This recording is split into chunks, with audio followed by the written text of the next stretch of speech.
Well, hello fellow humans, and welcome back to another Building with Beetle. Today we are working on the Fletcher's house.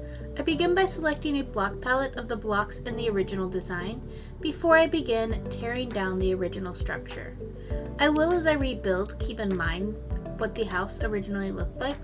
However, I don't want to be confined to the original design. I want to create a true remodel that allows me the creative freedom to do as I please with the design. The goal of this series of builds is to create a village with an updated design that holds true to the characteristics of an original Plains village. Now that I have the house entirely removed, I can begin to lay out a wool outline to give me an idea of the general shape in which I will be building the house itself.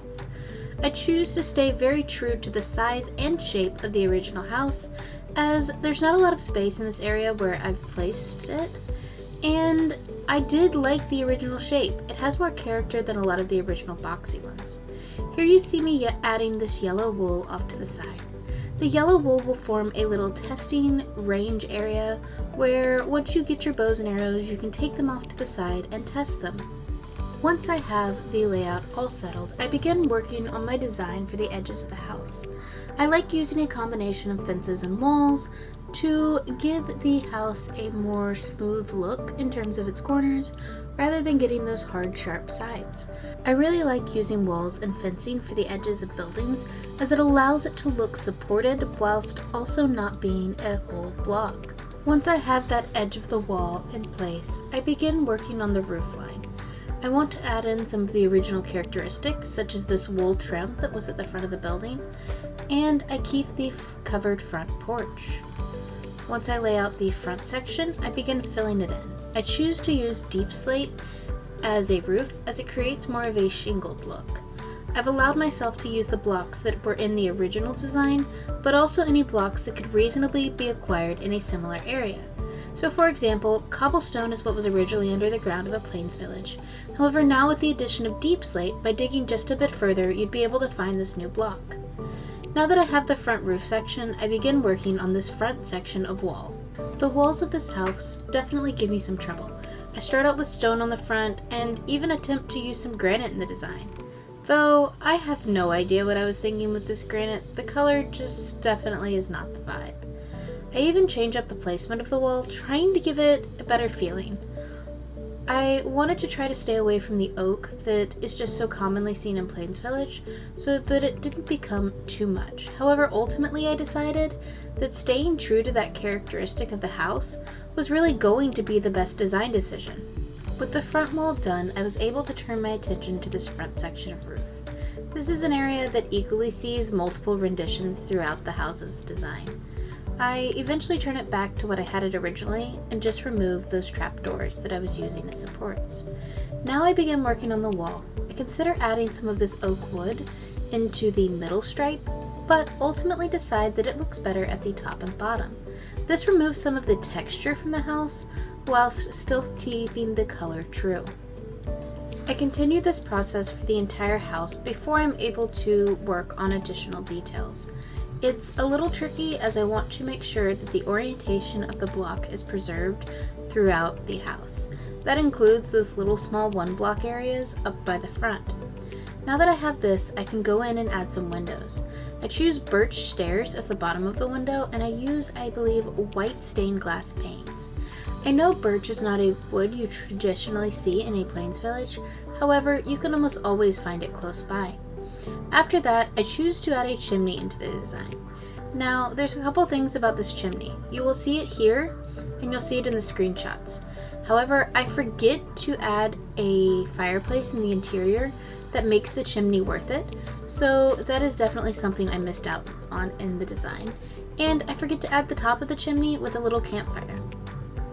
But now that I have the chimney in, I begin adding my roof edges and layout. This house has a very simple roof design with just the stairs alternating back and forth. However, along the edges, I opted to do some downward facing stairs and slabs, really to give it just some variation along that back wall. Now that I have the shape of the roof planned out, I can go in and begin adding my roof blocks themselves. I choose to once again use deep slate tile and deep slate brick for my roofing design, swapping in this case 2 stairs. The deep slate on the roof really does make it feel as if the roof has been shingled, instead of done in wood or thatch or anything of that sort. It gives it a more modern feel and allows it to be more relatable to traditional houses, at least in the US. Now that I have this done, I begin to play with some roof details, like this oak across the front, which was definitely not the vibe. However, I do want to add a small dormer in the back, just something to add a little interest to the roof. It's not something that's going to be accessible from the interior of the house, however it does provide some visual interest for the back side of the roof, as otherwise there's not a lot going on with it, and it would leave it relatively plain.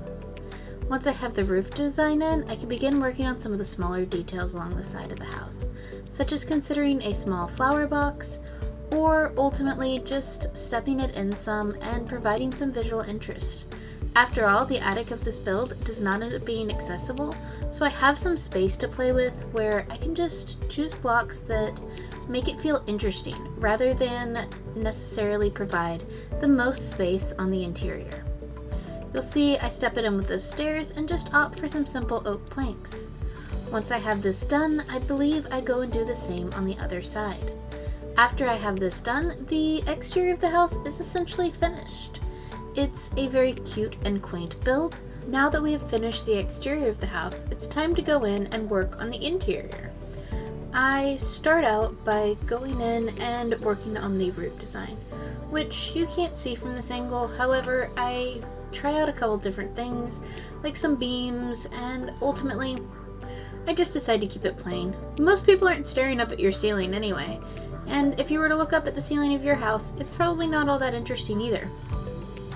One big decision I do ultimately end up making on the interior is to raise the floor up some. Right now I have it sunk down to the bottom level, and if I were to do this from a player viewpoint, you wouldn't even be able to see out of the windows. So I'm quickly getting the ceiling in here and then beginning to build up the floor. You'll see right here is where I had some of the beam design, but I'm ultimately going to fill that in, just with some more oak. It keeps it fairly simple on the interior. After that, I head outside to begin work on the porch. I'm once again keeping this fairly traditional. I fill it in with some cobblestone or stone and tie it in with some stairs and walls, keeping all of my design features very similar to what I've used before. I do like the addition of these trapdoors under the walls just to make them look more supported. I add in a door and a little lantern here and there. I ultimately decide to hang the lantern from that front piece of white wool and step it in a little bit. This creates a little more visual interest on the exterior. You'll see here that I create 2 Fletcher stations on either side and use item frames to create some visual interest using arrows and crossbows and bows and all of those things that any good Fletcher would need. Depending on what data packs you have installed, you could use something like the statues data pack to mount these on the wall, or maybe even make the item frames invisible. Now I add some paintings along the back wall. This is another area where you'll notice some changes between what you see in the video and what is in the final screenshots. I end up adding a fireplace along one of the Fletcher workstations, as I have a chimney on the outside and it doesn't make any sense otherwise. I add some carpet at the bottom, a flower pot here and there, and just some potted plants to really make it feel like it comes to life inside. Also, I am once again using lanterns as my light sources, as it really does just feel like a step up from the torches that were used originally. Now I can go outside and begin working on that small courtyard. Well, that is after I hang a small bow above the door, just in case you weren't sure that this was where the Fletcher was going to live. Now I build up my side wall to the courtyard using a combination of deep slate and cobbled deep slate. I then add some slabs on the top just to give it a little bit more detail but still keep it as a relatively low wall. I figured this would be an area that would be traveled over relatively frequently, so the ground would be very trodden and very dirt based.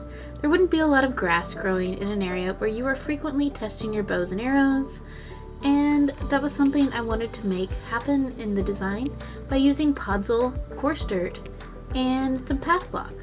I also had a couple target blocks off to the side where you could really test your archery skills, along with a pile of hay blocks and target blocks in the corner, a small Fletcher workstation to repair anything you might have broken while you were testing things out. At this point in time, our build is essentially finished. I do make those couple of changes later on before the screenshots, but the general characteristics of the house will stay the same throughout this and to the final design. I hope you enjoyed getting to see the Fletcher's house remodeled today, and I'd love to hear your ideas for what village house I should redo next, so make sure you let me know what you want to see next time. But until then, goodbye!